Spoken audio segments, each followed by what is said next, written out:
আমার হাতের রান্না করা এই চিকেন শাহি রোস্টের প্রশংসা তো আমি সবসময়ই পাই। বিশেষ করে আমার ফ্যামিলির সবাই এত বেশি পছন্দ করেন, তাই আমি যে কোনো একটা স্পেশাল ডেতে বা উইকেন্ডেও মাঝে মধ্যে রান্না করি এই শাহি রোস্ট। ভাবলাম আজকে আপনাদের সাথেও শেয়ার করে ফেলি কিভাবে আমি এই শাহি রোস্টটা রান্না করি। তো চলুন, প্রথমেই আমি এখানে ব্রয়লার মুরগির 2টা মুরগির লেগ পিস নিয়ে নিয়েছি, কারণ রোস্টের জন্য আমার মনে হয় মুরগির লেগ পিসটাই বেস্ট। তাই আমি এখানে মুরগির লেগ পিসটাই নিয়েছি। আপনারা চাইলে অন্য মুরগি দিয়েও করতে পারেন, বাট আমার কাছে মনে হয়েছে আমি আজকে ব্রয়লার মুরগি দিয়েই করব, তাই আমি এখানে নিয়ে নিয়েছি। এখানে আমি একটা ছুরির সাহায্যে চিকেনের পিসগুলোকে একটু চিড়ে চিড়ে দেবো, যেন মশলাটা একটু ভালোভাবে ঢুকে। এই তো চিড়ে নেওয়া হয়ে গেছে। এখন আমি এটাতে সামান্য পরিমাণে লেবু রস দিয়ে দেব। লেবু রসটা দেওয়ার কারণে চিকেনের ভেতরটা জুসি হয়ে যাবে, খেতে অনেক ইয়াম্মি লাগবে। তো তারপর আমি সামান্য পরিমাণে লবণ দিয়ে দিব। তারপর এখানে আমি সামান্য পরিমাণে হলুদের গুঁড়ো দিয়ে দিব।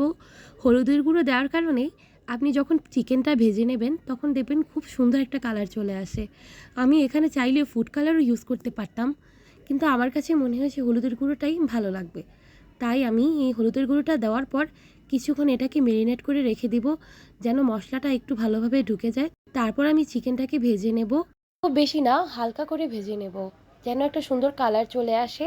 তারপর আমি চিকেনগুলোকে উঠিয়ে নেব। এইভাবে একে একে আমি সবগুলো চিকেন ভেজে নেব, যতক্ষণ পর্যন্ত পছন্দের মতো একটা কালার না চলে আসে। কালারটা চলে আসার পর আমি সবগুলো চিকেন একসাথে উঠিয়ে রেখে দেব। তারপর চুলায় একটা প্যান বসিয়ে দেব। এখানে আমি পরিমাণ মতো তেল দিয়ে দিব। তারপর আগে থেকে কুচি করে রাখা পেঁয়াজ আমি এখানে দিয়ে দেব। তারপর লো হিটে পেঁয়াজগুলো খুব ভালোভাবে ভেজে নেব। আপনারা যারা এতক্ষণ আমার ভিডিওটা দেখেছেন তারা কিন্তু চাইলে আমার ফুল রেসিপিটা আমার ফেসবুক পেজে বা আমার ইউটিউব চ্যানেলে পেয়ে যাবেন। এখানে আমি পেঁয়াজটা ভেজে নেওয়া হয়ে গেলে এখানে আমি অর্ধেকটা পেঁয়াজ তুলে রেখে দেব, আর বাকিটা পেঁয়াজে আমি বাকি রান্নাটা করব। এখানে আমি আদা রসুন বাটা দিয়ে দিয়েছি। এখানে আমি একটা পেস্ট তৈরি করে নিয়েছি। এখানে বাদাম নিয়েছি, তারপর টক দই নিয়েছি, আর রোস্টের মশলা দিয়ে আমি একটা ভালোভাবে একটা পেস্ট তৈরি করে নিয়েছি। এখন এই তৈরি করে রাখা পেস্টটা আমি কড়াইতে দিয়ে দেব। তারপর মশলাটাকে খুব ভালোভাবে একটু কষিয়ে নেব।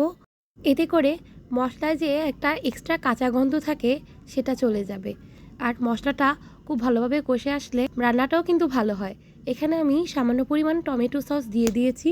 টমেটো সস দেওয়াতে একটা ভালো ফ্লেভার আসবে।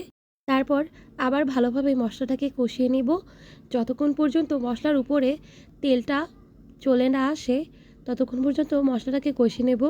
মশলার উপরে যখন তেলটা চলে আসবে তখন বুঝে নিতে হবে মশলাটা কষানো হয়ে গেছে।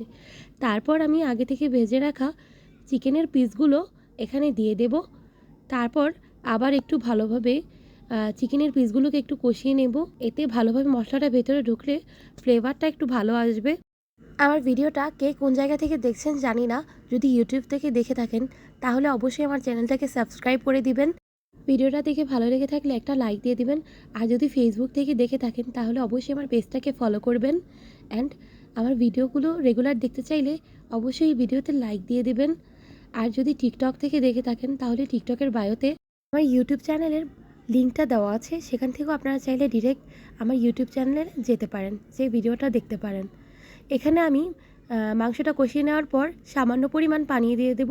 যেহেতু এটা আগে থেকেই ভেজে রাখা তাই খুব বেশি পানির প্রয়োজন নেই। এখানে আমি আস্ত কাঁচামরিচ দিয়ে দিলাম, এতে করে ভালো একটা ফ্লেভার আসবে, রোস্টটা খেতেও খুব ভালো লাগবে। আমার রোস্টটা কিন্তু হয়ে গেছে। এখন আমি উপর থেকে আগে থেকে ভেজে রাখা বেরেস্তা দিয়ে দেব। এতে করে আমার রোস্টের মধ্যে একটা শাহি লুক চলে আসবে। দেখেন তো আমার ফাইনাল লুকটা কেমন হলো। এতক্ষণ যাবত যারা ভিডিওটা দেখেছেন তাদেরকে অসংখ্য ধন্যবাদ। ভালো থাকবেন। আল্লাহ হাফেজ অ্যান্ড আসসালামু আলাইকুম।